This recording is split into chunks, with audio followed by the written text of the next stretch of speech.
Behaviour புரிஞ்சுக்கங்க. அதுதான் சொல்றேன். உங்களுக்கு கவுன்சிலிங் தேவைப்படுது. நீ டாக்டர் போய் பார்க்கணும்டா. இப்போ இதுக்காக நான் கடி வாங்கியிருக்கேன்னா நீங்க ஒரு கேள்வி என்ன கேட்கணும். நீங்க கேட்கல. நான் கண்டிப்பா கடி வாங்கியிருக்கேன். இல்ல, கடி வாங்கியிருக்கேன். நான் கடி வாங்கியிருக்கேன். நான் மட்டும் இல்ல, என் மனைவியே வாங்கியிருக்காங்க கடி. உன் பொண்டாட்டி உன்னை செருப்பால் அடிச்ச கதையெல்லாம் நான் கேட்கல. நான் கடி வாங்கணும்னா மருத்துவமனைக்கு போறோம், ஊசி போட்டுக்கிறோம், அதையும் தூக்கிட்டு போறோம். இல்ல, அதெல்லாம் ஒரு வசதி இருக்கு, கோபி, பண்ணிக்கிறீங்க. இப்படி சொல்லக்கூடாது. அப்படிதான் சொல்ல முடியும். மனசு இருக்குன்னு சொல்லுங்க.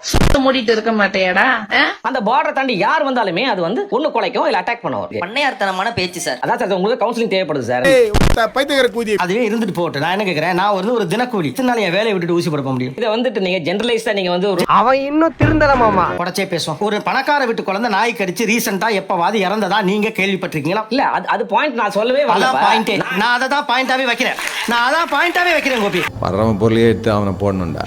That is very deep rooted argument. நான் அதுக்கு வரல. இல்ல, நான் அதுதான் வரேன். பணக்கார தெருக்களில் ஸ்ட்ரே டாக்ஸ் அவ்வளவு கிடையாது. மிடில் கிளாஸும் லோவர் மிடில் கிளாஸும் வாழக்கூடிய தெருக்களில் மட்டும் எப்படி இவ்வளவு ஸ்ட்ரே டாக்ஸ் இருக்கிறது? தொடர்ச்சியாக நாயால பாதிக்கப்பட்டவர்கள் ஒரு லிஸ்ட் இருக்குல்ல, அந்த லிஸ்ட்ல பணக்காரர்கள் அஃப்ளூவன்ட் பீப்புள் எவ்வளவு பேர்? பெரும்பாலும் கிடையாது.